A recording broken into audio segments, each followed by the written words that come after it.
നിയമം കഴിഞ്ഞാൽ ഉം. വേറൊരു വടക്കുള്ള നിയമമാണ് പാലക്കാട് എന്നാണ് പൊതുവെ ബി ജെ പി പ്രവർത്തകർ തന്നെ വിശ്വസിക്കുന്നത്. സാധാരണ ഒരു B J P M L A വരുന്നതിനേക്കാൾ ഉം. ശോഭാ സുരേന്ദ്രൻ വന്നാൽ 10 എം എൽ എ വരുന്നതിൻ്റെ ഗുണമാണ്. അപ്പോൾ ഒരു സ്ട്രെയിറ്റ് കോൺടെസ്റ്റ് തന്നെ അവിടെ വരുന്നു. ശോഭാ സുരേന്ദ്രനും രമേശ് രമേശ് പിഷാരടി. പിഷാരടിയും തമ്മിൽ ക്രിസ്ത്യൻ വോട്ടുകൾ ഡിവൈഡ് ചെയ്ത് പോകാനുള്ള സാധ്യതയും ഹിന്ദു വോട്ടുകൾക്ക് ഒരു ഏകീകരണം ഉണ്ടാവുകയും ചെയ്താൽ കുമ്മനം രാജശേഖരനും അല്പം സാധ്യതയുണ്ട്. ഏത് സുൽത്താനെ വെല്ലുവിളിക്കുന്ന വേറൊരു സുൽത്താനാണ് ഈ PV അൻവർ.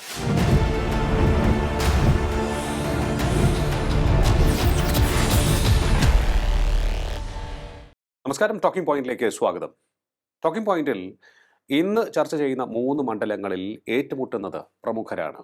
പല വിധത്തിൽ വാർത്താ ശ്രദ്ധ നേടിയവർ, കഴിവ് തെളിയിച്ചവർ, ഏറെ നാൾ പല മണ്ഡലങ്ങളും കയ്യിൽ വെച്ച് ഭരിച്ചവർ, വലിയ രീതിയിൽ ജനങ്ങളെ സ്വാധീനിക്കുന്നവർ. എന്നാൽ ഈ മണ്ഡലങ്ങളിൽ ഇവരിൽ ജയിക്കുക ഒരാൾ മാത്രമായിരിക്കുമല്ലോ. മറുവശത്ത് നിൽക്കുന്നവരെ സഭയ്ക്ക് നഷ്ടമാകും. ഏതൊക്കെയാണ് നമ്മൾ ഇന്ന് ചർച്ച ചെയ്യുന്ന മണ്ഡലങ്ങൾ? പാലക്കാട്, ബേപ്പൂർ, അതുപോലെ ആറന്മുള. ഈ 3 മണ്ഡലങ്ങളാണ് നമ്മൾ ചർച്ച ചെയ്യുന്നത്. എന്നോടൊപ്പം ചേരുന്നത് രാഷ്ട്രീയ നിരീക്ഷകൻ അഡ്വക്കേറ്റ് വേണുഗോപാൽ MS. നമസ്കാരം സർ, ടോക്കിംഗ് പോയിന്റിലേക്ക് സ്വാഗതം. പാലക്കാട് തുടക്കം മുതൽ വലിയ രീതിയിൽ ചർച്ചയിൽ ഇടം പിടിച്ച മണ്ഡലമാണ്. ശോഭാ സുരേന്ദ്രൻ്റെ സാന്നിധ്യം തന്നെയാണ് അതിന് ഏറ്റവും പ്രധാനപ്പെട്ട കാരണവും. പക്ഷേ ബേസിക്കലി അതൊരു UDF മണ്ഡലമാണ്. അവിടേക്കാണ് നമ്മൾ പലപ്പോഴും പറയാറുള്ള ഒരു മാസ് നേതാവ് അല്ലെങ്കിൽ മാസ് ക്രൗഡ് പുള്ളറായിട്ടുള്ള ശോഭാ സുരേന്ദ്രൻ വരുന്നത്. ശോഭാ സുരേന്ദ്രൻ്റെ ചരിത്രം നോക്കുകയാണെന്നുണ്ടെങ്കിൽ മത്സരിച്ച ഒട്ടുമുക്കാൽ സ്ഥലങ്ങളിലും വോട്ട് വലിയ രീതിയിൽ വർദ്ധിപ്പിക്കുന്ന ഒരു പാരമ്പര്യമുള്ള നേതാവ്. പക്ഷേ പാലക്കാടേക്ക് വരുമ്പോൾ അവിടെ ഒരു BJP ടച്ചുള്ള മണ്ഡലമാണ് എങ്കിൽ പോലും നിയമസഭാ തിരഞ്ഞെടുപ്പിൻ്റെ കാര്യമെടുത്ത് പരിശോധിക്കുകയാണെന്നുണ്ടെങ്കിൽ വലിയ രീതിയിൽ UDFനും പ്രതീക്ഷ വെച്ച് പുലർത്താൻ സാധിക്കുന്ന ഒരു ഡെമോഗ്രഫിയുള്ള മണ്ഡലമാണ്, വോട്ട് ഷെയർ ഉള്ള മണ്ഡലമാണ്. അവിടേക്ക് UDF സ്ഥാനാർത്ഥിയായി വരുന്നത് രമേശ് പിഷാരടിയാണ്. രണ്ടുപേരും വളരെ ശക്തമായ രീതിയിൽ പ്രചരണ രംഗത്തുണ്ട്. അതുപോലെ തന്നെ നമ്മൾ നോക്കുമ്പോൾ NMR റസാഖ് ഇടതുപക്ഷത്തിൻ്റെ സ്ഥാനാർത്ഥിയായി രംഗത്ത് വരുന്നുണ്ട്. ഒരു വ്യവസായിയാണ്, വ്യക്തിബന്ധങ്ങൾ ഒട്ടേറെയുണ്ട്, ബന്ധുബലവും പാലക്കാടുള്ള ഒരാൾ. അപ്പോൾ ഇത്തരത്തിൽ ഒരു മത്സരം ചിത്രമാണ് നമുക്ക് പാലക്കാട് നിന്ന് ലഭിക്കുന്നത്. ഇപ്പോഴും ആരും കൃത്യമായി ആര് ജയിക്കുമെന്നുള്ള കാര്യത്തിൽ ഒരു പ്രഡിക്ഷനിലേക്ക് പോകാൻ സാധിക്കുമെന്ന് തോന്നുന്നില്ല. കാരണം ഒരു വശത്ത് ശോഭാ സുരേന്ദ്രനാണ്. BJPക്ക് എത്രത്തോളം പ്രതീക്ഷ അർപ്പിക്കാൻ സാധിക്കുമോ അത്തരത്തിലുള്ള ഒരു സീനിയർ നേതാവാണ്. എങ്ങനെയാണ് കാണുന്നത് ഈ 3 സ്ഥാനാർത്ഥികളെയും? ശരിക്കും പറഞ്ഞാൽ നിയമം കഴിഞ്ഞാൽ വേറൊരു വടക്കുള്ള നിയമമാണ് പാലക്കാട് എന്നാണ് പൊതുവെ BJP പ്രവർത്തകർ തന്നെ വിശ്വസിക്കുന്നത്. അതിന് കാരണമുണ്ട്. O. രാജഗോപാൽ മുതൽ ജനസംഘത്തിൻ്റെ കാലം മുതൽ അവിടെ BJP അനുകൂല അല്ലെങ്കിൽ ഹിന്ദുത്വ ശക്തികൾക്ക് വളരെ പ്രസക്തി ഉണ്ടായിരുന്ന സ്ഥലമാണ്. പക്ഷേ ഈ 2011 മുമ്പ് വരെ അവിടെ LDF UDF മാറി മാറിയാണ് ഭരണം സീറ്റ് നിലനിർത്തി പോന്നിരുന്നത്. 2011 മുതൽ പിക്ചർ വളരെ അങ്ങ് മാറി. അവിടെ ഷാഫി പറമ്പലിൻ്റെ ഒരു അപ്രമാദിത്വം തന്നെ വന്നു എന്ന് വേണമെങ്കിൽ പറയാം. അതെ, ഷാഫി പറമ്പലിൻ്റെ ഉദയം കണ്ട 2011. അതിനുശേഷം 2016 അതുപോലെ തന്നെ ഷാഫി തന്നെയായിരുന്നു. 2021 ഷാഫി. അപ്പോൾ അങ്ങനെ വന്നപ്പോഴാണ് ഇതൊരു LDF മണ്ഡലത്തിൽ നിന്ന് മാറി UDFൻ്റെ ഒരു ശക്തി കോട്ടയായിട്ട് നിലനിന്നത്. അതെ, ഇതിന് പ്രധാന കാരണം ഷാഫിക്ക് അവിടെ ജനങ്ങൾ ഉണ്ടാക്കാൻ കഴിഞ്ഞ ഒരു ഇംപ്രഷനാണ്. ഷാഫി ഒരു കൊച്ചു പയ്യൻ ആയിരുന്നു ആ കാലഘട്ടത്തിൽ. ഇപ്പോഴും ചെറുപ്പം തന്നെയാണ്, എങ്കിലും അന്നത്തെ 15 വർഷം മുമ്പത്തെ ഷാഫി എന്ന് പറയുമ്പോൾ നമുക്ക് ഊഹിക്കാമല്ലോ. വളരെ യങ്ങായിട്ടുള്ള ഒരു ലീഡർ, KSUക്കാരൻ്റെ ആ ഒരു പരിവേഷത്തോടു കൂടി വരുന്നു. എല്ലാ ചൊറിയുറുക്കുണ്ട്, എല്ലാ വീട്ടിലും കയറി ജാതി മത ഭേദമന്യേ എല്ലാവരെയും ഒരുപോലെ കണ്ടൊക്കെ പോകാൻ കഴിഞ്ഞ് നിന്നിട്ടുള്ള ഒരാളെന്നുള്ള നിലയ്ക്ക് ഷാഫിക്ക് ഒരു പ്രത്യേകത അന്ന് ഉണ്ടായിരുന്നു. അത് അദ്ദേഹത്തിന് ആ മണ്ഡലം കുത്തകയാക്കി വെക്കുന്നതിന് തന്നെ ഒരവസരം കൊടുത്തു.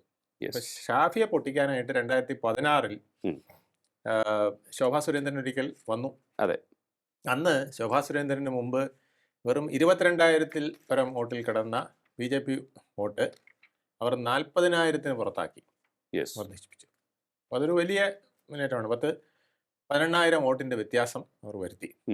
അതിനുശേഷം 2021 ആ ഒരു നേട്ടം ഉണ്ടാക്കാൻ കഴിഞ്ഞില്ല. അത് പുറകോട്ടാണ് പോയത്. അതിനുശേഷം പിന്നെ ഉപതെരഞ്ഞെടുപ്പ് ഷാഫി വടകര പോയി MP ആകാൻ നേരത്ത് നമ്മുടെ രാഹുൽ മാങ്കൂട്ടം രാഹുൽ മാങ്കൂട്ടം അവിടെ പ്രവേശിക്കുകയും രാഹുൽ മാങ്കൂട്ടത്തിനെ തോൽപ്പിക്കാൻ കഴിയും എന്ന പ്രതീക്ഷയിൽ കൃഷ്ണകുമാർ അവിടെ വന്ന് മത്സരിച്ചെങ്കിലും BJPയുടെ കൃഷ്ണകുമാറിന് വോട്ടധികമൊന്നും വർദ്ധിപ്പിക്കാൻ കഴിഞ്ഞില്ല. എന്നാൽ ഈ ശ്രീധരൻ 2021 ഈ ശോഭ ഉണ്ടാക്കിയ 40,000-നെ 50,000-ന് പുറത്തേക്ക് മുകളിലേക്ക് കൊണ്ടുപോയി. അതുകൊണ്ട് തന്നെ ഷാഫിയുടെ ഭൂരിപക്ഷം ഏറ്റവും കുറച്ചത് അദ്ദേഹമാണ്. വെറും 3000 ചില്ലാൻ വോട്ടായിട്ട് അദ്ദേഹം കുറച്ചു. ഒരുപക്ഷെ മെട്രോമാനിന് അവിടെ ഒരുപക്ഷെ എല്ലാ ജനങ്ങളുടെ സമൂഹത്തിൻ്റെ ഇടയിലും വളരെ സമ്മതി ഉണ്ടായിരുന്നെങ്കിലും അന്ന് മുതൽ ഒരു ഹിന്ദു അല്ലെങ്കിൽ ഒരു BJP സ്ഥാനാർത്ഥി വിജയിക്കരുത് എന്നൊരു ഫോക്കസിങ് വരികയും അവിടുത്തെ പിരിയായിരി പോലുള്ള പഞ്ചായത്തുകളിൽ വളരെ അധികം ശക്തമായിട്ട് ഒരു ഇസ്ലാമിക അല്ലെങ്കിൽ മുസ്ലിം ഫോക്കസ് കൊടുക്കുകയും SDPI പ്രത്യേകമായിട്ട് രംഗപ്രവേശനം ചെയ്യുകയും അത് രാഹുൽ മാങ്കൂട്ടത്തിൻ്റെ ഇലക്ഷന് ശേഷം അവർ കൊടിയും എടുത്തുകൊണ്ട് രംഗത്തിറങ്ങി. ഞങ്ങളുടെ 6,000 വോട്ടാണ് ഷാഫി പറമ്പിൽ രാഹുൽ മാങ്കൂട്ടത്തിനെ വിജയിപ്പിച്ചത് ഇതിൻ്റെ പ്രധാന ഘടകം എന്നൊക്കെ പറഞ്ഞ് അവർ SDPIയുടെ കൊടിയുമായി മുദ്രാവാക്യം വിളിച്ചുകൊണ്ട് രംഗപ്രവേശനം ചെയ്യുന്ന സാഹചര്യം വരെ ഉണ്ടായി. അതെ, തീർച്ചയായിട്ടും അത് നമ്മൾ വളരെ ശ്രദ്ധേയമായ ഒരു കാര്യം തന്നെയാണ്. കാരണം അവിടെ ഡെമോഗ്രഫി പരിശോധിക്കുകയാണെങ്കിൽ എനിക്ക് തോന്നുന്നു 10,37,000 മുസ്ലിം വോട്ടുള്ള ഒരു മണ്ഡലമാണ്. അത് വളരെ നിർണായകമാണ്. അതാണ് എൻ്റെ ഒരു പ്രത്യേകത. ഷാഫിക്ക് അതേസമയം ഹിന്ദു ഭൂരിപക്ഷ മണ്ഡലമാണ്. പക്ഷേ ഹിന്ദുക്കൾ LDF-നും UDF-നും ഒക്കെ BJPക്കുമായിട്ട് വിഭജിച്ച് പോകുന്ന സാഹചര്യം ഉള്ളത് കൊണ്ടാണ് ഈ N ബ്ലോക്ക് വരുന്ന 37,000 മതി അവിടുത്തെ റിസൾട്ടിനെ സ്വാധീനിക്കാനും ഉറപ്പായിട്ട് അട്ടിമറിക്കാനും.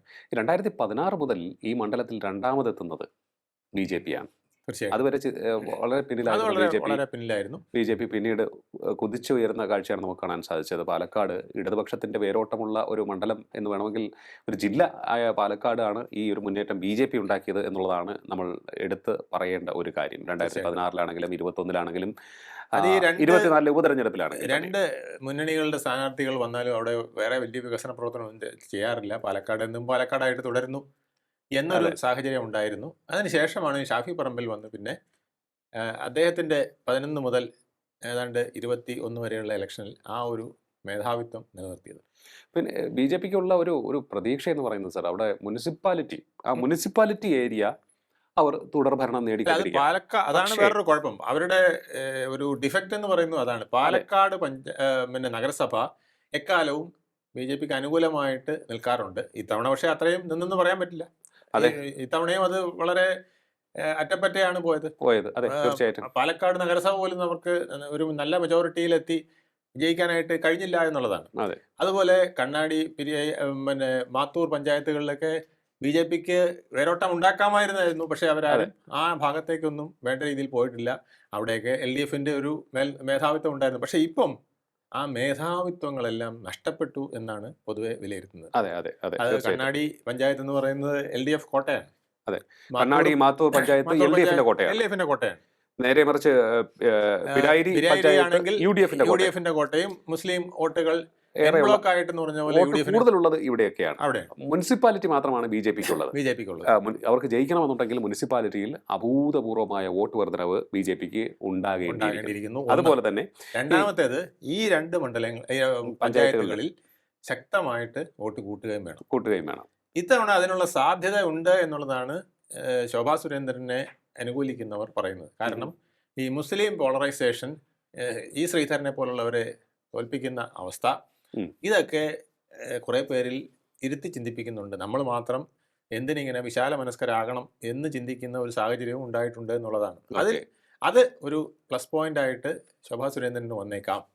പക്ഷേ ശോഭാ സുരേന്ദ്രൻ എന്നാൽ പോലും ശോഭാ സുരേന്ദ്രൻ ഈ ഇപ്പോൾ നിലനിൽക്കുന്ന 40,000 അല്ലെങ്കിൽ ഈ ശ്രീധരൻ പിടിച്ച 50,000-ൽ ആണെങ്കിൽ പോലും ഇനിയും ഒരു 8,000 വോട്ടെങ്കിലും കൂടുതൽ പിടിച്ചാൽ മാത്രമേ ആ ഒരു 58,000 വോട്ട് എങ്കിലും വന്നാൽ മാത്രമേ ഒരു വിജയത്തിന്റെ അടുത്തേക്ക് തീർച്ചയായിട്ടും എത്താൻ തീർച്ചയായിട്ടും കാരണം കഴിയൂ. അതിന് അങ്ങ് പറഞ്ഞതുപോലെ തന്നെ പാലക്കാട് നഗരസഭ ഒരു വലിയ രീതിയിൽ ഒരു സ്വീപ്പ് നടത്തണം. അതുപോലെ തന്നെ കണ്ണാടി മാത്തൂർ പഞ്ചായത്തുകളിൽ വലിയ രീതിയിൽ ഒരു കടന്നുകയറ്റം നടത്താനും കടന്നുകയറ്റം. ബിജെപിക്ക് സാധിക്കണം. എങ്കിൽ മാത്രമേ ജയിക്കാൻ സാധിക്കുകയുള്ളൂ. അതെ, ആ ഒരു സാഹചര്യം നിലനിൽപ്പുണ്ട്. അവിടെയാണ് രമേശ് പിഷാരടി അതെ എന്നൊരു സ്ഥാനാർത്ഥിയെ കോൺഗ്രസ് ഇറക്കിയതിന്റെ ഒരു പ്രത്യേകത. അതെ അതായത് രാഹുൽ മാങ്കൂട്ടത്തിന്റെ ചില ചെയ്തികളിലുണ്ടായ വിരക്തി ഉം.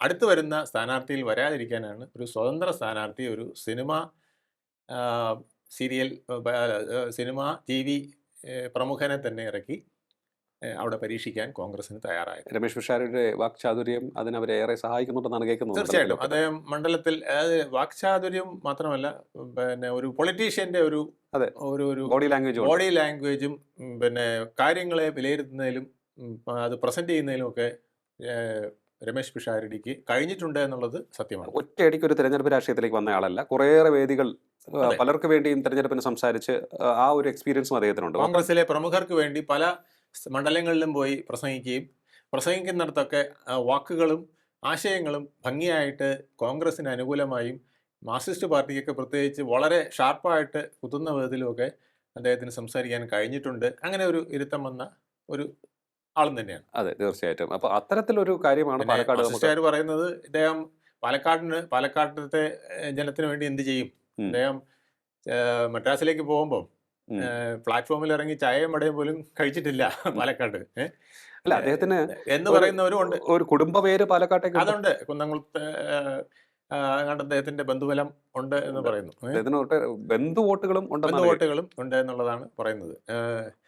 പക്ഷേ അതിനൊക്കെ ഉപരിയായിട്ട് അദ്ദേഹത്തിന് മണ്ഡലത്തിൽ ഒരു ചെറിയ സ്വാധീനം ഉണ്ടാക്കാൻ കഴിഞ്ഞിട്ടുണ്ട്. പ്രത്യേകിച്ച് UDF അവിടെ ഒരു കോട്ടം വരാത്ത വിധത്തിലുള്ളൊരു സ്റ്റാൻഡ് ഇപ്പോൾ ഉണ്ടല്ലോ.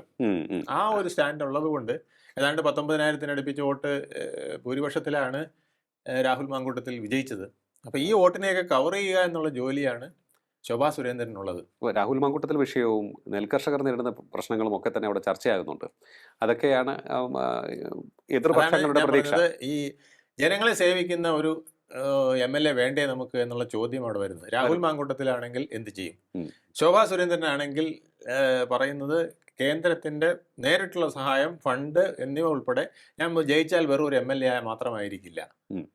കേന്ദ്ര ഗവൺമെന്റിന്റെയും സംസ്ഥാന ഗവൺമെന്റിന്റെയും മുഴുവൻ ശ്രദ്ധയും കൊണ്ടുവരുന്ന വിധത്തിൽ ഒരു ഡബിൾ എഞ്ചിൻ സർക്കാരിന്റെ പോലെ പ്രവർത്തിക്കാൻ എനിക്ക് കഴിയും. അത് സത്യമായിരിക്കും. അത് ശോഭാ കാരണം സുരേന്ദ്രൻ പറയുന്നു. ശോഭാ സുരേന്ദ്രനെ പോലൊരു തീപ്പൊരി നേതാവ് സഭയിലെത്തുകയാണ് എന്നുണ്ടെങ്കിൽ ഉം.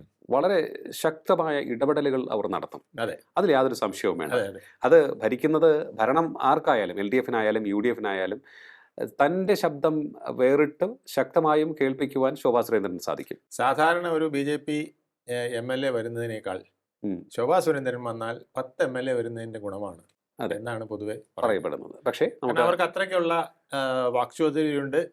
ആശയങ്ങൾ പ്രകടിപ്പിക്കാൻ അറിയാം. എതിരാളിയെ മുട്ടുകുത്തിക്കുന്ന വിധത്തിൽ തൻ്റെ പിന്നെ സ്ഥലത്തേക്ക് കൊണ്ടുവന്ന് കാര്യം സാധിക്കാനും അവർക്കറിയാം. അവിടെ NMR റസാഖ് എന്ന LDF സ്വതന്ത്രൻ ആണ് മത്സരരംഗത്തുള്ളത്. അപ്പോൾ LDF സ്വതന്ത്രൻ എത്രത്തോളം വോട്ട് നേടാൻ സാധിക്കും? 37,000 പറഞ്ഞ ആ മുസ്ലിം വോട്ടുകളിലേക്ക് കടന്നു കയറാൻ അദ്ദേഹത്തിന് നല്ല സാധിക്കും. ബിരിയാണി കൊടുത്തവർക്ക് വോട്ട് ചെയ്യുമെങ്കിൽ റസാഖിന് ചാൻസ് കൂടുതലാണ്. അവിടെ റെസ്റ്റോറൻറ്റ് നടത്തുമല്ലോ. അതിന് വേണ്ടിയിട്ട് അതുകൊണ്ടായിരിക്കും അവരങ്ങനെ പറഞ്ഞത്. പക്ഷെ എന്തായാലും LDFന് ഇത്തവണ അത്രത്തരം വിജയിക്കാൻ മുന്നോട്ട് പോകാൻ കഴിയുമോ എന്ന് സംശയമാണ്. പിന്നെ LDF ഉദ്ദേശിച്ചിരിക്കുന്നത് ഒരു ഒരു UDF കോട്ടയിൽ ഒരു പരാജയം വന്നാലും കുഴപ്പമില്ല എന്നാണെന്ന് ഈ സ്ഥാനാർത്ഥി നിർത്തിയത് കൊണ്ട് ഉദ്ദേശിക്കുന്നതെന്നും പറയുന്നുണ്ട്. അപ്പം അങ്ങനെ വരുമ്പോൾ മുസ്ലിം വോട്ടുകളിൽ കുറച്ച് വ്യത്യാസം വന്നാൽ അത് ശോഭാ സുരേന്ദ്രന് ഗുണകരമായി വന്നേക്കാം എന്നാണ് എന്നും പറയുന്നുണ്ട്. പറയുന്നുണ്ട്. SDP വോട്ടും ഇദ്ദേഹത്തിന് ലഭിക്കാൻ സാധ്യതയുണ്ട്. അപ്പോൾ ആ രീതിയിൽ എത്രത്തോളം മുന്നോട്ട് പോകാൻ കഴിയുമെന്നുള്ളതാണ് ശരിയാണ്. ശരിയായ പ്രശ്നം. അപ്പോൾ ഇവിടെ എന്നാലും ഒരു പ്രശ്നം നിൽക്കുന്നത് സാധാരണഗതിയിൽ ഇപ്പോൾ LDFന് കിട്ടുന്ന ഒരു 35,000 അപ്പുറം പോകാനായിട്ട് ഇദ്ദേഹത്തിന് കഴിയുമോ എന്നുള്ളതാണ്. റസാഖിന് അത് കഴിയില്ല എന്നാണ് പൊതുവെ വിലയിരുത്തപ്പെടുന്നത്. അപ്പോൾ ഒരു സ്ട്രെയിറ്റ് കോൺടെസ്റ്റ് തന്നെ അവിടെ വരുന്നു ശോഭാ സുരേന്ദ്രനും രമേശ് പിഷാരടിയും തമ്മിൽ. പിഷാരടിയുടെ കഴിവിനെ നമ്മൾ കുറച്ച് കാണേണ്ടതില്ല. അദ്ദേഹവും വളരെ നല്ലൊരു, നേരത്തെ പറഞ്ഞതുപോലെ വിഷയങ്ങളെ സമീപിക്കുന്നത് വ്യത്യസ്തമായ വളരെ നമ്മൾ ഈ പെരിഫറലായിട്ട് നോക്കുമ്പോൾ ചില കാര്യങ്ങൾ ഉണ്ടെങ്കിലും ഉള്ളിൽ ചില നീറുന്ന സത്യങ്ങളും ഉണ്ട്. അതായത് രാഹുൽ മാങ്കൂട്ടത്തിനെ ഇറക്കിയതും ഷാഫി പറമ്പിൽ. ഓക്കെ ഇപ്പോൾ രമേശ് പിഷാരടിയെ ഇവിടെ ഇറക്കുമതി ചെയ്തതും ഷാഫി പറമ്പിൽ. ഓക്കെ ഈ മണ്ഡലത്തിലുള്ളവരെ, ഈ ജില്ലയിലുള്ളവരെ ഒന്നും നിങ്ങൾക്ക് വേണ്ടേ എന്ന് കോൺഗ്രസ്സുകാർക്കിടയിൽ തന്നെ ഒരു ചെറിയ പ്രശ്നവും ഉണ്ട്.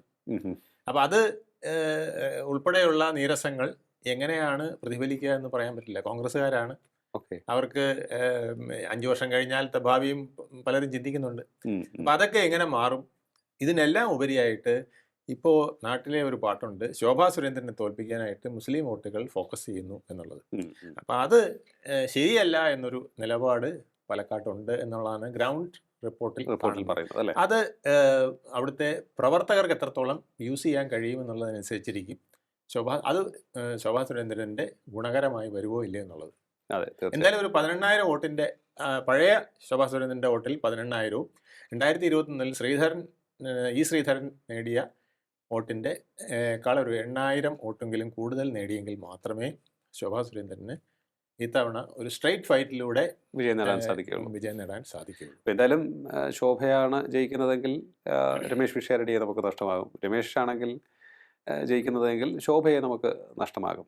ആ ഒരു നിയമസഭയിൽ വളരെ ശോഭയുള്ള ഒരു പ്രകടനം കാണിക്കണമെങ്കിൽ ശോഭ വേണം. നിയമസഭയിൽ വളരെ സരസമായി എതിർ ബെഞ്ചിനെ നേരിടണമെങ്കിൽ ഹാസ്യത്തോടുകൂടി സരസമായി ആശയങ്ങൾ വളരെ വിപുലമായി പറഞ്ഞ് കൈകാര്യം ചെയ്യാൻ കഴിയുന്ന പിഷാരടിയും വേണം. അതെ. അപ്പോൾ ആര് വേണം നമുക്ക് എന്നുള്ളത് പാലക്കാട്ടുകാർക്കൊരു ചോദ്യചിഹ്നമാണ്. അതെ, തീർച്ചയായിട്ടും. ഏതായാലും നമ്മളിനി പോകുന്നത് ആറന്മുള മണ്ഡലത്തിലേക്കാണ്. വളരെ പ്രത്യേകതകളുള്ള മണ്ഡലമാണ്. തീർച്ചയായിട്ടും. അവിടെ മന്ത്രി വീണ ജോർജ് മത്സര രംഗത്തുണ്ട് CPM വേണ്ടി. അതുപോലെ തന്നെ അബിൻ വർക്കി എന്ന യുവതുർക്കി UDF സ്ഥാനാർത്ഥിയാണ്. കുമ്മനം രാജശേഖരൻ എന്ന സീനിയർ പൊളിറ്റീഷ്യൻ BJPക്ക് വേണ്ടിയും കൊടിയേന്തുന്നു. ഈ 3 പേരും തമ്മിലുള്ള പോരാട്ടമാണ് അവിടെ നടക്കുന്നത്. എന്ത് തോന്നുന്നു ഈ സ്ഥാനാർത്ഥികളെ വിലയിരുത്തുമ്പോൾ? അതിനു മുമ്പായിട്ട് ആറന്മുള എന്ന് പറയുന്നത് ഒരു UDF മണ്ഡലം തന്നെയായിരുന്നു. അതെ. അതിൽ വളരെ അപൂർവമായ സന്ദർഭങ്ങളിൽ മാത്രമേ LDF വിജയിച്ചിട്ടുള്ളൂ. 1996-ൽ കടമ്മനിട്ട രാമകൃഷ്ണനെ അന്നൊരു LDF സ്വതന്ത്രനായി നിർത്തി അന്ന് ME രാഘവനാണ് എതിരായി നിന്നത്. UDF സ്ഥാനാർത്ഥിയായിട്ട് നിന്ന് അദ്ദേഹത്തിനെ തോൽപ്പിക്കാനായിട്ട് കടമ്മനിട്ട ഇറക്കി. കടമ്മനിട്ട അന്ന് വിജയിച്ചു 1996-ൽ. പിന്നെ 2006-ൽ KC രാജഗോപാൽ വിജയിച്ചതാണ് LDF ഒരു ചരിത്രം പറയുന്ന ഒരു വിജയം. അതിനുശേഷം പിന്നെ ശിവദാസൻ നായരുടെ ഒരു ഓട്ടമായിരുന്നു. ആ പീരീഡ് ശിവദാസൻ നായർക്കാണ് ഏറ്റവും കൂടുതൽ പ്രാമുഖ്യം കിട്ടിയത്. ഇടയ്ക്ക് ഒരു തവണ മാലയത്ത് സരളാദേവിയും അവിടെ നിന്ന് കരുണാകരൻ്റെ ആശീർവാദത്തോടുകൂടി ജയിച്ചിട്ടുണ്ട്. എന്തായാലും ഇതെല്ലാം 2016-ഓടുകൂടി വീണ ജോർജിന് അവസാനിപ്പിക്കാൻ കഴിഞ്ഞു. വീണ ജോർജ് അവിടെ സ്ഥാനാർത്ഥിയായി വന്നു. ശിവദാസൻ നായർ ആദ്യം വീണു. 7,000 ചില്ലാനോ വോട്ടിന്, 7,600 ചില്ലാനോ വോട്ടിന് വീണ ജോർജ് ആദ്യം അദ്ദേഹത്തെ പരാജയപ്പെടുത്തുകയാണ്. കോൺഗ്രസിന്റെ ഒരു മുതിർന്ന നേതാവിനെ പരാജയപ്പെടുത്തി അങ്ങനെ വിജയം കൈക്കലാക്കി. അന്ന് ഈ ക്രിസ്ത്യൻ വോട്ടുകൾ വളരെ നിർണായകമായി എന്നാണ് പറയപ്പെടുന്നത്. അതെ, ഓർത്തഡോക്സ് സഭയുടെ വോട്ട് വളരെയധികം വീണ ജോർജിന് നേടാൻ കഴിഞ്ഞു, പ്ലസ് CPM വോട്ടുകൾ.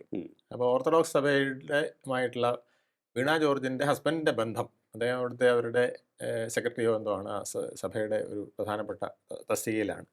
ആ ബന്ധം വളരെയധികം ഉപയോഗിക്കാനും ഓർത്തഡോക്സ് സഭയുടെ അനുഗ്രഹത്തോടു കൂടി LDF സ്ഥാനാർത്ഥിയായിട്ട് അവർക്ക് വിജയിക്കാൻ കഴിഞ്ഞു. 2021-ൽ അത് കുറെ കൂടെ മെച്ചപ്പെട്ട രീതിയിൽ അവർക്ക് മുന്നോട്ട് പോകാൻ കഴിഞ്ഞു. അങ്ങനെ അവിടെ 19,000-ൽ പരം വോട്ട് കൂടുതൽ പിടിക്കുവാനായിട്ട് സാധിച്ചു. അതാണ് അവരുടെ ഒരു നേട്ടത്തിൽ പ്രധാനമായിട്ട് ഉള്ളത്. തീർച്ചയായിട്ടും. പക്ഷേ ഇത്തവണ ആ കളി ഒന്ന് മാറി വരുന്ന സന്ദർഭമാണ് ഉള്ളത്. ഒട്ടേറെ ഫാക്ടേഴ്സ് ഉണ്ട്. മന്ത്രിയായതിനു ശേഷം ഉണ്ടായിട്ടുള്ള കുറേയേറെ സംഭവ വികാസങ്ങൾ അത് വീണ ജോർജിന് എതിരായി വന്നു ഭവിക്കുകയും ചെയ്തു. ചില കാര്യങ്ങൾ പ്രത്യേകിച്ച് അല്ലെ, നമ്മൾ ഏറ്റവും ഒടുവിൽ നോക്കുമ്പോൾ KSU പ്രതിഷേധത്തെ നേരിട്ട രീതി. ഈ തിരുവനന്തപുരം നഗരസഭ 45 വർഷത്തോളം ഭരിച്ച LDF എന്തുകൊണ്ട് നഷ്ടപ്പെട്ടു എന്ന് ചോദിച്ചാൽ ഒറ്റ ഉത്തരം, ആര്യ രാജേന്ദ്രൻ്റെ അഹങ്കാരത്തിൻ്റെ മിടുക്കെന്ന് പറയില്ലേ, ഏതാണ്ട് അതുപോലെയാണ്. രണ്ടാം ഊഴം വളരെ ഭംഗിയായി കൈകാര്യം ചെയ്തുകൊണ്ട് പോയ LDF ഇപ്പോൾ ഭരണവിരുദ്ധ വികാരത്തിൻ്റെ ഏറ്റവും തീവ്രതയിലെത്തിയിരിക്കുന്നത് വീണ ജോർജും അവരുടെ ഹെൽത്ത് ഡിപ്പാർട്ട്മെൻറ്റുമാണ്. ആ വകുപ്പിൽ അവർക്കുണ്ടായ പിടിപ്പുകേടുകൾ അത് അവർക്ക് സിസ്റ്റം ഫെയിലിയർ എന്ന് പറഞ്ഞ് രക്ഷപ്പെടാൻ കഴിയില്ല. ഒരു മന്ത്രി ചെയ്യേണ്ട കാര്യങ്ങൾ ചെയ്തില്ല, അവർക്ക് അതിനുള്ള കഴിവില്ലായിരുന്നു എന്നാണ് പൊതുവെ വിലയിരുത്തപ്പെടുന്നത്.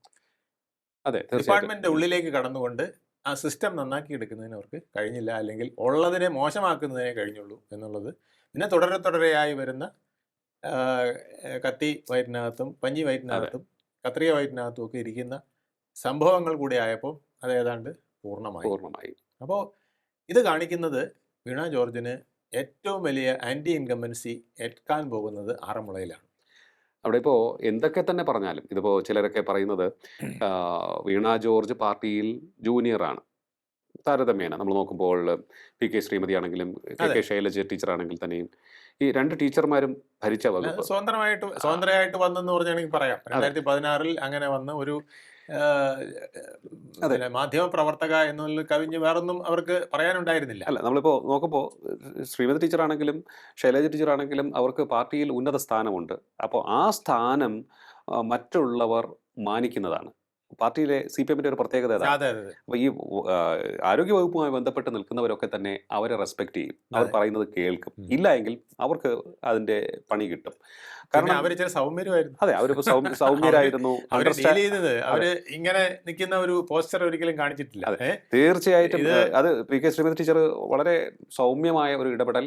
എന്താണ് നമ്മൾ അവരൊക്കെ പറയുന്നത്, ഇപ്പോഴും ഈ ആരോഗ്യവകുപ്പുമായി ബന്ധപ്പെട്ട് നിൽക്കുന്നവർ പറയുന്നത് ഒരു വളരെ അടുത്ത ഹൃദയബന്ധം സൂക്ഷിക്കുന്ന ഒരാളാണ്. ചിലരുടെ പേര് പോലും മറക്കില്ല. പേര് പറഞ്ഞ് വിളിക്കാൻ സാധിക്കുന്ന ഒരു മന്ത്രിയായിരുന്നു സ്റ്റാഫിനെ പി.കെ. ശ്രീമതി ടീച്ചർ എന്നാണ് പറയുന്നത്. അതിനുശേഷം കെ ശൈലജ ടീച്ചർ വന്നു. അത് വലിയ രീതിയിൽ ഒരു ഫെയിമിലേക്ക് പോയ മന്ത്രിയാണ്. ശ്രീമതി ടീച്ചർ ചെയ്ത കുറേയേറെ കാര്യങ്ങളുടെ റിസൾട്ട് അനുഭവിച്ചു, ഗുണം കിട്ടി. അതിനോടൊപ്പം ഈ കോവിഡും നിപ്പയും ഒക്കെ വന്നപ്പോൾ എടുത്ത ബോൾഡ് ആയിട്ടുള്ള ചില സ്റ്റാൻഡുകളാണ് ശൈലജ ടീച്ചർക്ക് ഗുണകരമായിട്ട് വന്നത്. പിന്നെ സർക്കാർ ഉദ്യോഗസ്ഥരെ, പ്രത്യേകിച്ച് സെക്രട്ടറിമാരെ, വകുപ്പ് അധ്യക്ഷന്മാരെയൊക്കെ ഭംഗിയായിട്ട് കൈകാര്യം ചെയ്യുന്നതിന്, ഡോക്ടേഴ്സിന്റെ ഹെഡിനെ, പിന്നെ ഹെൽത്ത് ഡിപ്പാർട്ട്മെന്റ് DHSനെയൊക്കെ പിന്നെ ഭംഗിയായിട്ട് നിലനിർത്തിക്കൊണ്ടുപോയി അവരുടെ താല്പര്യങ്ങളും സർക്കാരിന്റെ താല്പര്യങ്ങളും ഏതാണ്ട് ഒരേ ലൈനിൽ കൊണ്ടുവരുന്നതിനൊക്കെ ശൈലജ ടീച്ചർക്ക് കഴിഞ്ഞിട്ടുണ്ട്. പക്ഷേ വീണ ജോർജ് വന്നപ്പോൾ വീണ ജോർജിന് ആ ഒരു രാഷ്ട്രീയ മേവഴക്കമില്ലായ്മ അവിടെ ദോഷം ചെയ്തു. അത് പാർട്ടിക്കാർ ഹാൻഡിൽ ചെയ്യായിരുന്നു ഈ വകുപ്പ്. പേഴ്സണൽ സ്റ്റാഫ് പിന്നെ ആരോഗ്യവകുപ്പ് മന്ത്രിയായി മാറി എന്നുള്ളതാണ് പലപ്പോഴും വന്നിട്ടുള്ള ഒരു അപാകത. ആ അപാകത അവർക്ക് ഒരുപാട് ദോഷം. ഈ ഏതെങ്കിലും തരത്തിലുള്ള വീഴ്ചകൾ സംഭവിക്കുമ്പോൾ ആ വീഴ്ചയെ തുടർന്നുണ്ടായ പ്രശ്നങ്ങൾ പരിഹരിക്കുന്നതിലും വീണ ജോർജ് അമ്പേ പരാജയപ്പെട്ടു. കാരണം അവിടെ പ്രകോപനപരമായ അല്ല സംസാരിക്കേണ്ടത്, അവിടെ സൗമ്യമായ ഇടപെടലാണ് വേണ്ടത്. പ്രശ്നങ്ങൾ പരിഹരിക്കാനുള്ള നീക്കങ്ങളാണ് നടത്തിയത്. അത് പക്ഷേ അതുണ്ടായില്ല. പിന്നെ വയറ്റിൽ കത്തി വന്നവരുടെയും കരിങ്കൊടി കാണിച്ചവരുടെയൊക്കെ നേരെ അവരുടെ ആറ്റിറ്റ്യൂഡ് വളരെ മോശമായിരുന്നു. അത് TV-യിൽ കൂടെ കാണുമ്പോൾ വളരെ അരോചകമാകുമെന്ന് ഒരു മാധ്യമ പ്രവർത്തകയായ അവർക്ക് മനസ്സിലായില്ല എന്നുള്ളതാണ് ഏറ്റവും വലിയ. ചികിത്സാ പിഴവിനെ തുടർന്ന് നഷ്ടപരിഹാരത്തിനായി എത്രയോ നാൾ സമരം ചെയ്യേണ്ടി വന്നു ഈ പാവങ്ങൾക്ക്. അതൊക്കെ എത്ര ദുഷ്ടതരമാണ്. അതിനൊക്കെ തന്നെ കൃത്യമായ ഇടപെടലാണ് നടത്തേണ്ടിയിരുന്നത്. അതുണ്ടായില്ല. അത് വളരെ നീചമായ സമീപനമായിരുന്നു എന്ന് നിസ്സംശയം പറയാവുന്ന കാര്യമാണ്. അതുപോലെ തന്നെ സംസ്ഥാന കമ്മിറ്റിയിലേക്ക് ഒരു ക്ഷണിതാവ് പോലെ ആയിട്ടാണെങ്കിൽ പോലും വന്നത്, അവിടെ വളരെ നാളായി പ്രവർത്തിക്കുന്ന പത്മകുമാറിനെ പോലുള്ളവരൊക്കെ അന്നേ ചൂണ്ടിക്കാണിച്ചതാണ്. നമ്മുടെ ദേവസ്വം പ്രസിഡന്റായിരുന്ന പത്മകുമാർ, അദ്ദേഹമൊക്കെ അന്ന് ഇത് ചൂണ്ടിക്കാണിച്ചാണ്. അദ്ദേഹം അത് നേരിട്ട് ചൂണ്ടിക്കാണിച്ചു, അല്ലാതെ മനസ്സിൽ വെച്ചുകൊണ്ട് നടക്കുന്നവർ ഒത്തിരി പേരുണ്ട്. അപ്പൊ ആറന്മുളയിൽ ഇത്തവണ വീണ ജോർജിന് അത്ര ശോഭനമല്ല ഭാവി എന്നാണ് കേൾക്കുന്നത്. പക്ഷേ അബിൻ വർക്കിക്ക് ഇതുപോലെ തന്നെ ഓർത്തഡോക്സ് സഭയുടെ വളരെ പിന്തുണയുണ്ട്. മാത്രമല്ല ഇത്തവണ എല്ലാ UDF സ്ഥാനാർത്ഥികൾക്കും ന്യൂനപക്ഷ പിന്തുണ വളരെയധികം ഉണ്ട് എന്നാണ് പറയുന്നത്. അപ്പൊ അത് ആറന്മുളയിലും കിട്ടും. അപ്പോൾ അങ്ങനെയാണ് എന്നുണ്ടെങ്കിൽ വീണ ജോർജും അതുപോലെ അബിൻ വർക്കിയും ഓർത്തഡോക്സ് സഭയുടെ ആൾക്കാരാണ്. അതിനോടൊപ്പം തന്നെ UDF-ന്റെ വോട്ടും LDF-ന്റെ വോട്ടും അവരവരിലേക്ക് പോകും. ഇപ്പോഴൊരു ചെറിയ എഡ്ജ് UDF-നുള്ളത് കൊണ്ട് തന്നെ കൂടുതൽ വോട്ട് അക്കാര്യത്തിൽ എനിക്ക് തോന്നുന്നു നേടാനായിട്ട് അബിൻ വർക്കിക്ക് സാധിച്ചേക്കും. പുതിയ ചെറുപ്പക്കാരന് അവസരം നൽകാം എന്ന് ജനങ്ങൾ തീരുമാനിച്ചാൽ അതിനെ കുറ്റം പറയാൻ സാധിക്കില്ല. അവിടെയാണ് കുമ്മനം രാജശേഖരൻ എന്നയാളുടെ പ്രസൻസ് കൂടി നമ്മൾ പരിശോധിക്കേണ്ടത്. വളരെ സീസൺഡ് ആയിട്ടുള്ള പൊളിറ്റീഷ്യൻ, സത്യസന്ധമായ ഒട്ടേറെ കാര്യങ്ങൾ ചെയ്തിട്ടുള്ള നല്ല ഒരു ക്ലീൻ ഷീറ്റ് ഉള്ള ഒരു രാഷ്ട്രീയ ചരിത്രമുള്ള ഒരു നേതാവാണ് കുമ്മനം രാജശേഖരൻ. യാതൊരു സംശയമില്ല. നമ്മുടെ കേരള രാഷ്ട്രീയ ചരിത്രത്തിലൊക്കെ തന്നെ വളരെ ശ്രദ്ധേയമായ ഇടപെടൽ നടത്തിയിട്ടുള്ള ആളാണ്. ആറന്മുളയിൽ തന്നെ പല പ്രശ്നങ്ങൾക്കും പരിസ്ഥിതി പ്രശ്നങ്ങളടക്കം ഉം. വിമാനത്താവളത്തിന്റെ കാര്യങ്ങൾ ഇങ്ങനെ പലതിലും അദ്ദേഹം വളരെ നിർണായകമായ ഇടപെടൽ നടത്തിയിട്ടുണ്ട്. നിലയ്ക്കൽ സമരം നിലയ്ക്കൽ സമരം മുതൽ ഈ അടുത്ത കാലത്ത് നടന്ന പ്രശ്നങ്ങൾ വരെ അദ്ദേഹം ആറന്മുളയിൽ വളരെ സജീവമാണ്. ജനങ്ങളുമായി നേരിട്ട് ഇടപെടുന്ന ആളാണ്. ആ ബന്ധങ്ങളുണ്ട്. പിന്നെ എം ടി രമേശ് 34,000 വോട്ട് വരെ പിടിച്ച ഒരു മണ്ഡലമാണ് ആറന്മുള. അവിടെ ഈ ഓർത്തഡോക്സിന്റെ സഭയുടെ കാര്യം പറയുമ്പോൾ നമ്മൾ ഹിന്ദു വോട്ടുകളും പ്രത്യേകിച്ച് നായർ വോട്ടുകൾ വളരെയധികം ഉള്ള ഒരു പ്രദേശമാണ്. അതുകൊണ്ട് തന്നെ ശിവദാസൻ നായരും പിന്നെ മാളയത്ത് സരളാദേവിയൊക്കെ വളരെ ഭംഗിയായിട്ട് ജയിച്ചു വന്നിരുന്നു. അപ്പൊ ആ ഒരു സാഹചര്യം ഇപ്പോൾ BJPക്ക് ഗുണകരമായി കുറെ ഭവിക്കാറുണ്ട് എന്നുള്ളതാണ്. ക്രിസ്ത്യൻ വോട്ടുകൾ ഡിവൈഡ് ചെയ്തു പോകും. ക്രിസ്ത്യൻ വോട്ടുകൾ ഡിവൈഡ് ചെയ്ത് പോകാനുള്ള സാധ്യതയും ഹിന്ദു വോട്ടുകൾക്ക് ഒരു ഏകീകരണം ഉണ്ടാവുകയും ചെയ്താൽ കുമ്മനം രാജശേഖരനും അല്പം സാധ്യതയുണ്ട് എന്നുള്ളതാണ് പറയുന്നത്. തീർച്ചയായിട്ടും രണ്ടുപേരും പിന്നെ വളരെയധികം മുന്നോട്ട് പോകേണ്ടതുണ്ട്. എം ടി രമേശ് 2016 പിടിച്ച 34,000 കൊണ്ട് കാര്യം നിൽക്കില്ല.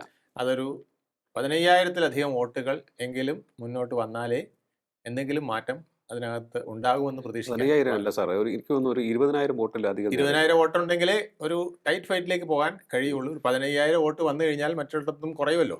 അപ്പോൾ ഈ 3 കക്ഷികളും ഇപ്പോൾ 60,000 ചിലവാനം വീണ ജോർജ് നേടി. പക്ഷെ അതിൽ എല്ലാം പിന്നെ കുറേശ്ശെ BJPയിലേക്കും കൂടെ പോകുമ്പോൾ കുറച്ചുകൂടെ താഴും. അപ്പോൾ അതിനകത്ത് ഒരു 15,000-18,000 വോട്ട് കിട്ടിക്കഴിഞ്ഞാൽ ഒരുപക്ഷെ മാറ്റത്തിന് സാധ്യതയുണ്ട്. ആ മാറ്റം ഉണ്ടാകുമോ എന്നുള്ളതാണ് എല്ലാവരും ഉറ്റുനോക്കുന്നത്. പക്ഷേ ഫൈറ്റ് ശക്തമായിട്ട് നടക്കുന്നത് അബിൻ വർക്കിയും വീണ ജോർജും തമ്മിലാണ് എന്നുള്ളത് സത്യവുമാണ്. എന്തായാലും ഇതിൽ ആര് ജയിക്കും ആര് തോൽക്കും എന്ന് നമുക്കിപ്പോൾ പറയാൻ പറ്റാത്തൊരു സാഹചര്യമുണ്ട്. അതും ഈ പറഞ്ഞ പോലെ ഒരു മന്ത്രിയെ നഷ്ടമാകുമോ, ഒരു യുവ നേതാവിനെ നഷ്ടമാകുമോ, ഒരു ഒരു യുവ നേതാവ് കോൺഗ്രസിന്റെ അദ്ദേഹത്തിന് അബിൻ വർക്കിയെ നമുക്ക് കുറച്ച് കാണാൻ പറ്റില്ല. ഒരുപക്ഷെ രാഹുൽ മാങ്കൂട്ടത്തിനൊക്കെ പകരം പിന്നെ യൂത്ത് കോൺഗ്രസിന്റെ പ്രസിഡന്റ് ആകേണ്ട ആളാണ്. അവിടെ അന്ന് ചില കളികൾ നടന്നതുകൊണ്ടാണ് അദ്ദേഹം വൈസ് പ്രസിഡന്റ് ആയിട്ട് മാറിയത്. പിന്നീടും അദ്ദേഹത്തിനെ പ്രസിഡന്റ് ആക്കാതെ മാറ്റുകയാണ് ചെയ്തത്. പക്ഷേ ജനങ്ങളുടെ സമ്മതിയുള്ള ആളാണ്. തീർച്ചയായിട്ടും ആറന്മുള മണ്ഡലത്തിൽ അദ്ദേഹത്തിന് ആ ജനസമ്മതി ഗുണകരമാകുമെന്നാണ് ഇപ്പോഴത്തെ വിലയിരുത്തൽ. അതെ, ചിലർക്ക് നിരീക്ഷിക്കുന്നത് ഈ ഹിന്ദു വോട്ടിൽ നല്ലൊരു ഭാഗം പോവുക ഈ കുറി അബിൻ വർക്കിക്കായിരിക്കും എന്നാണ് പറയുന്നത്. കാരണം രമേശ് ചെന്നിത്തലയുടെ ഒരു ആശീർവാദമുണ്ട് അവിടെ. അപ്പോൾ രമേശ് ചെന്നിത്തലയുടെ ഇടപെടലുണ്ടാകും. അതിലൂടെ NSS പറഞ്ഞാൽ എത്ര പേർ വോട്ട് ചെയ്യുമെന്ന് എനിക്കറിയില്ല. NSSന്റെ ഒരു സപ്പോർട്ടും ഉണ്ടാകും. NSSനും ആറന്മുളയിൽ കുറച്ച് ബേസ് ഉണ്ട്. അതൊക്കെയാണ് ശിവദാസൻ നായർ പലപ്പോഴും ഉപയോഗിച്ചുകൊണ്ടിരുന്നത്. ആ ഒരു പിന്തുണ അബിൻ വർക്കിക്ക് ഇപ്പോഴുണ്ടാകും. അത് അബിൻ വർക്കിയുടെ സാധ്യത ഉയർത്തുന്നു എന്നാണ് നിരീക്ഷണം വരുന്നത്. കുമ്മനത്തിനും അത്തരത്തിലുള്ള ചില ഇൻഫ്ലുവൻസുകൾ അവിടെ അതും പറയാതിരിക്കാൻ പറ്റില്ല. അതെ, തീർച്ചയായും. കുമ്മനത്തിന് NSSനൊന്നും ഒരു അതൃപ്തിയുള്ള ആളല്ല. ഓർത്തഡോക്സ് സഭയ്ക്ക് പോലും അതൃപ്തിയില്ല. അതാണ് വേറെ രസം. ഓർത്തഡോക്സ് സഭയ്ക്ക് പോലും കുമ്മനം രാജശേഖരൻ ജയിക്കുന്നതിൽ നമുക്കൊരു വിഷമവും ഇല്ല എന്ന് പറയുന്ന ഒരുപാട് സാഹചര്യമാണ് ആറന്മുളയിലുള്ളത്. അതാണ് ആറന്മുള മണ്ഡലത്തിന്റെ അവസ്ഥ. ഇനി നമുക്ക് ഒരു മണ്ഡലം കൂടി പരിശോധിക്കേണ്ടതുണ്ട്. അത് ബേപ്പൂർ സുൽത്താൻ ആരായിരിക്കും എന്ന് പരിശോധിക്കാം നമുക്ക്. പക്ഷേ കേരളത്തിന്റെ സുൽത്താൻ ആരായിരിക്കും എന്ന് നിശ്ചയിക്കുന്ന ഒരു തെരഞ്ഞെടുപ്പ് കൂടെ ആയിരിക്കുമെന്ന് പലരും അണ്ടർലൈൻ ചെയ്തും പറയാറുണ്ട്. ഓക്കെ, അതിലേക്കൊന്നും ആയിട്ടില്ല. എങ്കിലും 3-ാം ഊഴം വന്നാൽ പകുതിക്കോ അല്ലെങ്കിൽ അവസാന ഘട്ടത്തിലോ ഒക്കെ ചിലപ്പോൾ കേരള സുൽത്താൻ ഞാൻ വിശ്വസിക്കുന്നില്ല, പറയാൻ പറ്റില്ല. കാരണം അങ്ങനെയാണെങ്കിൽ അവിടെ ഒരു വലിയ കൊടിയ കലാപം ഉയരും. അത് അനീതിയായിരിക്കും. കാരണം ഒട്ടേറെ ഇദ്ദേഹത്തെക്കാൾ സീനിയർ ആയിട്ടുള്ള ഒട്ടേറെ പൊളിറ്റീഷ്യൻസ് CPM-ലുണ്ട്. ഭയക്കുന്നുണ്ട് കേട്ടോ, ഉറപ്പായിട്ടും അതുണ്ട്. പലരും ഭയക്കുന്നുണ്ട് ഇങ്ങനെ പോയാൽ എങ്ങനെ. ഇങ്ങനെ പോയാൽ എങ്ങനെ എന്നുള്ള ചിന്തയാണ് ഒരു കലാപത്തിന്റെ മരുന്ന് ഇടയാക്കിയിട്ടുണ്ട്. അതെ, തീർച്ചയായിട്ടും ഇടയാക്കിയിട്ടുണ്ട് തീർച്ചയായിട്ടും. കാരണം എനിക്കും എൻ്റെ ആൾക്കാർക്കും മാത്രം ഈ നിബന്ധനകളും നിർദ്ദേശങ്ങളും ഒന്നും ബാധകമല്ല. ഞങ്ങൾക്ക് ഇഷ്ടമുള്ള കണക്ക് പോകും എന്ന് പറയുമ്പോൾ ബാക്കിയുള്ളവർ ചിന്തിക്കും. ഇഷ്ടമുള്ള വകുപ്പ്, ഇഷ്ടമുള്ള സൗകര്യങ്ങൾ, മുഖ്യനൊപ്പം എപ്പോഴും ഇരുന്ന് എല്ലാ കാര്യങ്ങൾക്കും അഭിപ്രായം പറയാനുള്ള പ്രസ് കോൺഫറൻസ് ആയാലും മറ്റ് മീറ്റിങ്ങുകളായാലും പ്രത്യേകമായ വേദി സൗകര്യം ഒക്കെ ലഭിക്കുന്നത് പലരിലും വിഷമമുണ്ടാക്കിയിട്ടുണ്ട്. ഇല്ല എന്ന് പറയാൻ പറ്റില്ല. അപ്പോ മുഹമ്മദ് റിയാസ് ഇതുവരെ ബേപ്പൂരിലെ സുൽത്താനായിരുന്നു. കഴിഞ്ഞ തവണ വൻ വിജയമാണ് അദ്ദേഹം 82,000 പരം വോട്ടാണ് നേടിയത്. നേടിയത്. അത് 28,000 ഭൂരിപക്ഷം. ഓക്കെ. ബേപ്പൂർ മണ്ഡലത്തിന്റെ പ്രത്യേകത അറിയാമോ? അവിടെ ഒരു മുസ്ലിം മണ്ഡലം അല്ല, മുസ്ലിം ക്രിസ്ത്യൻ മുസ്ലിം ഹിന്ദു മണ്ഡലമാണ്. ഓക്കെ. ഏതാണ്ട് 50-50 ആണ്. ഓക്കെ. ഹിന്ദുക്കൾ മുസ്ലിങ്ങളും ഏതാണ്ട് 50-50 വരുന്ന ഒരു മണ്ഡലമാണ് ഈ ബേപ്പൂർ. ബേപ്പൂർ. അവിടെയാണ് ഇത്തരത്തിൽ ബേപ്പൂർ സുൽത്താനായിട്ട് അദ്ദേഹം 28,000 വോട്ട് കഴിഞ്ഞ തവണ നേടിയത്. ഇനിയിപ്പോ ഇവിടെ 80,000 പരം വോട്ട്. എനിക്ക് തോന്നുന്നു ഇൻട്രസ്റ്റിംഗ് ആവുന്നത് എതിരാളി ആരെന്ന് അറിയുമ്പോഴാണ് അല്ലെ. നമുക്കൊക്കെ അന്ന് അറിഞ്ഞപ്പോൾ PV അൻവറാണ് എന്ന് നേരത്തെ തന്നെ അറിഞ്ഞു. അപ്പോൾ ഏത് സുൽത്താനെ വെല്ലുവിളിക്കുന്ന വേറൊരു സുൽത്താനാണ് ഈ PV അൻവർ. അതെ. അദ്ദേഹം ഏത് വിധത്തിലും ആരെയും നേരിടാൻ ഞാൻ പോന്നവനാണ് എന്ന് പറയുന്ന ആളാണ്. അതെ. പിണറായിസം, മരുമോനിസം എങ്ങനെയൊക്കെയുള്ള ചില ടേമുകൾ അതെ കേരള പൊളിറ്റിക്സിലേക്ക് കൊണ്ടുവന്ന ആളും PV അൻവറാണ്. പിണറായിയുടെ വിശ്വസ്തനായിരുന്നു, അല്ലെങ്കിൽ ഏറ്റവും അടുത്ത ആളായിരുന്നു. ഇടത് പാളയത്തിൽ നിന്നും പോരടിച്ച് പുറത്തേക്ക് വന്ന ആളാണ്. അതെ, ഇടഞ്ഞ കൊമ്പനായിട്ട് നിൽക്കുന്ന ആളാണ് PV അൻവർ. അപ്പൊ ഇടഞ്ഞ കൊമ്പനെ പിടിച്ചു കെട്ടാൻ സുൽത്താന് കഴിയുമോ, അല്ലെങ്കിൽ രാജകുമാരന് കഴിയുമോ എന്നുള്ളതാണ്. പക്ഷെ ആ മണ്ഡലം എങ്ങനെയാണെന്നറിയാമോ? ആ മണ്ഡലം 1977 ശേഷം ഇന്ന് വരെ UDF തിരിഞ്ഞു നോക്കാൻ കഴിഞ്ഞിട്ടില്ല എന്നുള്ളതാണ്. അതെ, അതാണ് പ്രധാനപ്പെട്ട. അടിയന്തരാവസ്ഥ കാലം മുതൽ ഇങ്ങോട്ട്, അത് കഴിഞ്ഞത് മുതൽ ഇങ്ങോട്ട് 77 ശേഷം ഇന്ന് വരെ അവിടെ UDF പച്ച തൊടാൻ കഴിഞ്ഞിട്ടില്ല. അവിടെ ലീഗിന്റെ പച്ച ഒന്നും അവിടെ ഏറ്റിട്ടില്ല. അപ്പൊ ഇത്തവണ പക്ഷേ ലീഗൊക്കെ വളരെ ശക്തമായിട്ട് പറയുന്നത് അൻവറിന് ഒരു പൊതുസമ്മതിയുണ്ട്, ഒരു താരപരിവേഷവും വീരപരിവേഷവും അൻവറിനുണ്ട്. അപ്പൊ അതുകൊണ്ട് നിലമ്പൂരിലെ സുൽത്താൻ ആയിട്ട് ഇവിടെ വന്ന് അദ്ദേഹം വോട്ട് പിടിക്കും. നിലമ്പൂർ 19,000 വോട്ട് ആരുടെയും പിന്തുണ ഇല്ലാതെ പിടിച്ചു. LDF എതിർപ്പായിരുന്നു, പിന്നെ VD സതീശന് എതിർപ്പായിരുന്നു, ഒന്നും പറയാൻ പറ്റാത്ത അവസ്ഥയായിരുന്നു. എന്നിട്ട് പോലും 19,000 വോട്ട് അദ്ദേഹം അവിടെ പിടിച്ചു. അദ്ദേഹം പറഞ്ഞു, ഞാൻ UDF വന്നാൽ ഈ സ്ഥാനാർത്ഥിക്ക് ആര്യാടൻ ഷൗക്കത്തിന് 50,000 വോട്ടിന്റെ ഭൂരിപക്ഷം കിട്ടുന്നത്. അത് കറക്റ്റ് ആയിരുന്നു. അദ്ദേഹം നേടിയ ഭൂരിപക്ഷവും ഇദ്ദേഹത്തിന്റെ വോട്ടും പിന്നെ ഇവർ രണ്ടുപേരും കൂടി ചേർന്നുണ്ടാകുന്ന ഓളവും കൂടെ ചേർന്നിട്ടുണ്ടെങ്കിൽ ഒരു പക്ഷേ 50,000 അടുപ്പിച്ച വോട്ടിന്റെ ഭൂരിപക്ഷം ആര്യാടൻ ഷൗക്കത്തിന് അവിടെ ഉണ്ടാക്കാൻ കഴിയുമായിരുന്നു. അതെ. അപ്പൊ അങ്ങനെയൊക്കെ ചലനങ്ങൾ സൃഷ്ടിക്കാൻ, പിന്നെ സ്വതന്ത്രനായിട്ട് വയനാട് മത്സരിച്ചപ്പോഴും ഒക്കെ അദ്ദേഹം ഒരു വോട്ട് നേടുന്നതിൽ മിടുക്കനാണ്. സംഭവമാക്കും. അതിൽ എങ്ങനെയെങ്കിലും ഒക്കെ വാചകമടിച്ചും ചിലരെ കൂട്ടുപിടിച്ചും ഒക്കെ അദ്ദേഹത്തിന് വോട്ട് പിടിക്കാനായിട്ട് അറിയാം. ഇവിടെ ഒന്നും ക്ലച്ച് പിടിക്കാതെ വന്നപ്പോൾ DMK പോയി പിടിച്ചു. എന്നിട്ടൊരു DMK ഇവിടെ രംഗത്ത് വന്നു. അത് ക്ലച്ച് പിടിക്കാതെ വന്നപ്പോൾ തൃണമൂലിലേക്ക് പോയി മമതയെ പിടിച്ചു. മമതയും കൊണ്ട് ഇവിടെ വരുമെന്ന് പറഞ്ഞു. ഇങ്ങനെയൊക്കെയുള്ള രാഷ്ട്രീയ ചില തന്ത്രങ്ങളും നമ്പറുകളും ഒക്കെ അറിയാവുന്ന ഒരാളാണ്. പക്ഷെ ഈ നമ്പറിനേക്കാളൊക്കെ വലിയ നമ്പറുകൾ കണ്ടവനാണ് ഈ റിയാസ് എന്ന് പറഞ്ഞ പോലെയാണ് അവിടുത്തെ കളി. കാരണം കഴിഞ്ഞ പ്രാവശ്യം ആ ആത്മവിശ്വാസം കൊടുക്കുന്നത് 82,000 എന്നുള്ള ഒരു ഫിഗറാണ്. LDF അവിടെ തോറ്റിട്ടില്ല, 77 ശേഷം തോറ്റിട്ടില്ല, ചരിത്രം കേട്ടിട്ടില്ല. അപ്പൊ ഇപ്പൊ പലരും പറയുന്നത് വൻ മരങ്ങൾ ചിലപ്പോൾ LDF നിന്ന് ഈ കുത്തൊഴുക്കിൽ കടപുഴകി വീണാലും ഈ റിയാസും ഒക്കെ ചിലപ്പം രക്ഷപ്പെടുമെന്നാണ് പറയുന്നത്. പക്ഷെ അൻവറിന്റെ അത് അങ്ങനെ രക്ഷപ്പെടാൻ ഞാൻ വിടില്ല. കാരണം അൻവറിന് ലീഗിന്റെ ഭയങ്കരമായ പിന്തുണ അദ്ദേഹത്തിനുണ്ട്. അതിനിടയിൽ ഒരു ഇൻറോഡ് ഉണ്ടാക്കാൻ സാധിക്കുന്ന ഒരു ഫൈറ്ററാണ് അദ്ദേഹം. പിന്നെ അദ്ദേഹത്തിന് വേറൊരു പ്രത്യേകത, ഈ CPM-നകത്തെ അസംതൃപ്തരെ, അവിടെയാണ് എന്റെ പ്രശ്നം. ഇത് CPM കോട്ടയാണ്, പക്ഷെ ഈ കോട്ടയിൽ വിള്ളൽ വീഴുമോ എന്ന് പലരും നോക്കുന്നുണ്ട്. അതിന്റെ കാരണം ഈ PV അൻവറിന് ഈ കോട്ടയിൽ വിള്ളൽ ഉണ്ടാക്കാൻ വളരെ വലിയ മിടുക്കാണ്. ഈ പിണറായിസം പറഞ്ഞ് പോന്നപ്പോഴും അദ്ദേഹത്തിന്റെ കൂടെ 5-6 പേരുണ്ടായിരുന്നു, പക്ഷെ അവര് മുങ്ങിക്കളഞ്ഞു. അതാണ് അദ്ദേഹത്തിന് പറ്റിപ്പോയത്. അദ്ദേഹം കുറച്ചുപേരെ സ്റ്റോക്ക് വെച്ചിട്ടാണ് ഈ കളി കളിച്ചത്. പക്ഷെ ഈ കളിച്ചവരെന്ത് പറയാമോ, കളിച്ചവർ ഇദ്ദേഹത്തിന്റെ കളി അത്ര ഏക്കുന്നില്ല എന്ന് തോന്നിയതും പിൻവാങ്ങി. പണ്ട് ME രാഘവന് പറ്റിയ പോലെയാണ്. ME രാഘവൻ പിന്നെ രണ്ടും കെട്ട രീതിയിൽ ചാടി ഇറങ്ങി. അതിൽ പക്ഷെ അദ്ദേഹത്തിന്റെ ഒപ്പം നിന്ന് EK നായർ അടക്കമുള്ളവർ പിന്മാറിക്കളഞ്ഞു.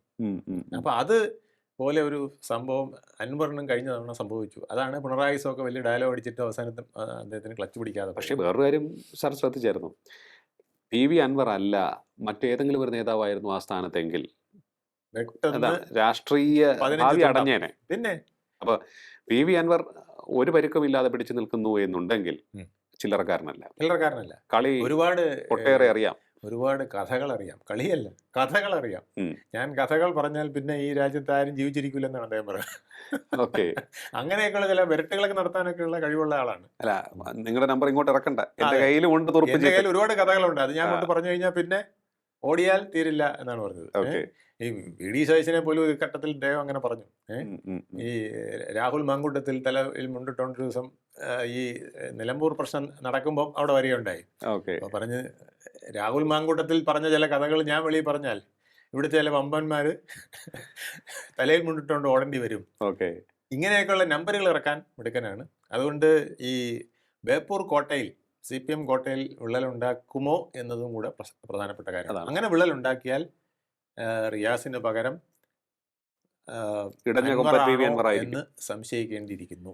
അവിടെ അവിടെ- അവിടെ ഈ KP പ്രകാശ് ബാബുവിന്റെ ഇമ്പാക്ട് എത്രത്തോളം വളരെ ആയിരിക്കും? മിടുക്കനായ ഒരു സ്ഥാനാർത്ഥിയാണ്. ഉം.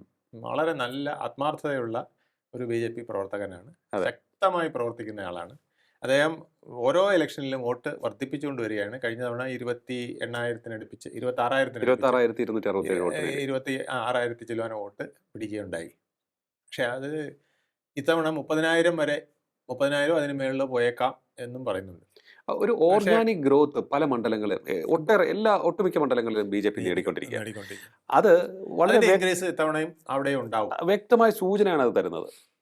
അല്ലേ? അത് സംശയമില്ല. അതെ. പക്ഷേ ഒരു പ്രശ്നമാണ്, അവിടെ കഴിഞ്ഞ തവണ റിയാസിന്റെ ഭൂരിപക്ഷം 28,000 ആയിരുന്നു. അതെ. അപ്പോഴാണ് ഇദ്ദേഹം 26,500 പിടിച്ചത് എന്നുള്ളതാണ്. അതെ. അപ്പം അതുകൊണ്ട് ഒരു വലിയ ത്രികോണ മത്സരത്തിന്റെ ഒരു പ്രതീതി അവിടെ സൃഷ്ടിക്കാൻ കഴിയുമോ എന്ന് ചോദിച്ചാൽ ഇല്ല എന്ന് അല്ലെ, പറയുന്നു. നമ്മളിപ്പോൾ നോക്കുമ്പോൾ ഒരു 140 മണ്ഡലത്തിലെ കാര്യം എടുത്ത് ചോദിക്കുമ്പോൾ 10-40 മണ്ഡലങ്ങളിൽ മുസ്ലിം വിഭാഗം നിർണായകമാണ്. അവരുടെ വിധിയെഴുത്ത് വിജയെ തീരുമാനിക്കും. അങ്ങനെയുള്ള അല്ല, അത് സ്ഥലങ്ങളിൽ ക്രിസ്ത്യനും അങ്ങനെയാണ്. അതെ. ഇപ്പോ തദ്ദേശ സ്വയംഭരണ സ്ഥാപന തെരഞ്ഞെടുപ്പിൽ നമ്മൾ കണ്ടതാണല്ലോ. അതെ, തീർച്ചയായിട്ടും. മൈനോറിറ്റിയുടെ വോട്ട് ഏതാണ്ട് UDF-ലേക്ക് ഫോക്കസ് ചെയ്യുന്ന ഒരു കാഴ്ചയാണ്. അതുകൊണ്ടാണ് ഗതികെട്ട് SDPയുടെ പിന്തുണ എങ്കിൽ അത് വാങ്ങിക്കാമെന്ന് ഗോവിന്ദ മാഷൊക്കെ തീരുമാനിച്ചത്. നേരെ പറയുന്നില്ലെങ്കിലും അവർ വന്ന് വോട്ട് ചെയ്താൽ ഞങ്ങൾക്ക് എന്ത് ചെയ്യാൻ പറ്റുമെന്ന് ചോദിക്കുന്ന അവസ്ഥയിലെത്തിയില്ലേ. അത് പക്ഷേ ഒരു വല്ലാത്ത ആത്മഹത്യപരമായ ഒരു തീരുമാനമായി പോയി. അത് കാരണം അവരുടെ ചരിത്രം നമ്മളിപ്പോ ആരുടെ സഹായമാണ് കിട്ടിയാൽ നേടുന്നത്? പോലും 2,000-3,000 വോട്ടാണ് അവർക്ക് പല മണ്ഡലത്തിലുള്ളത്. അതെ. ഏറിയാൽ 5,000. ഇപ്പോൾ കഴക്കൂട്ടം പോലെടുത്തൊക്കെ 5,000 കിട്ടുമെന്ന് പറയുന്നു. പാലക്കാട് 5,000 ഉണ്ടെന്ന് പറയുന്നു. അതെ. അതൊന്നും അവർക്കൊന്നും ഗുണം ചെയ്യുന്ന ഒരു കാര്യമായിട്ട് നമുക്ക് പറയാൻ കഴിയില്ല. ദോഷമേ ദോഷമേ ചെയ്യുള്ളൂ. കാരണം ഈ ഒരു പേരുദോഷം. പേരുദോഷം ഉണ്ട്. കാരണം എത്ര വോട്ടുണ്ട്, സാർ പറഞ്ഞ പോലെ എത്ര വോട്ടുണ്ട്, അവരുടെ ചരിത്രം എന്ത്, ഇത് രണ്ടും പരിശോധിച്ചിട്ട് മാത്രമേ ചോദിക്കാവൂ നമ്മൾ സഹായം. അല്ലെ? അപ്പൊ നമ്മൾ ഈ ബേപ്പൂരിലേക്ക് വരുമ്പോ അവിടെ പ്രകാശ് ബാബു ഏത് സുൽത്താൻ കടന്നു വരും എന്നുള്ളതാണ്. പ്രകാശ് ബാബു ഹിന്ദു വോട്ടുകൾ കുറച്ചുകൂടെ മെച്ചപ്പെടുത്തും എന്നുള്ളതാണ്. ഒരു 10-30,000 വോട്ട് നേടിയാൽ കൊള്ളാം. പക്ഷേ മത്സരം അവിടെ മുഹമ്മദ് റിയാസും PV അൻവറും തമ്മിലാണ്. അൻവറിന് ഒരു മത്സരം കൊടുക്കാൻ സാധിക്കുമോ എന്നുള്ളതാണ് ആദ്യത്തെ ഫാക്ടർ. അൻവറിന് വിള്ളലുകൾ സൃഷ്ടിക്കാൻ കഴിയും. മത്സരം കൊടുത്തോണ്ട് കാര്യമില്ല. അവിടെ LDF കോട്ടയാണ്. കോട്ടയിൽ വിള്ളൽ ഉണ്ടാക്കാൻ കഴിയുമോ? കോട്ടയിൽ വിള്ളൽ ഉണ്ടാക്കിയാൽ അൻവർ സുൽത്താൻ തന്നെ സമ്മതിച്ചേ പറ്റുള്ളൂ. എങ്ങനെ വന്നാലും ഈ മൂന്നും പ്രഗത്ഭരാണ്. നമ്മള് പിന്നെ BJPയുടെ സ്ഥാനാർത്ഥിയെ കുറിച്ച് പറയുമ്പോഴും അദ്ദേഹം മോശമൊന്നുമല്ല.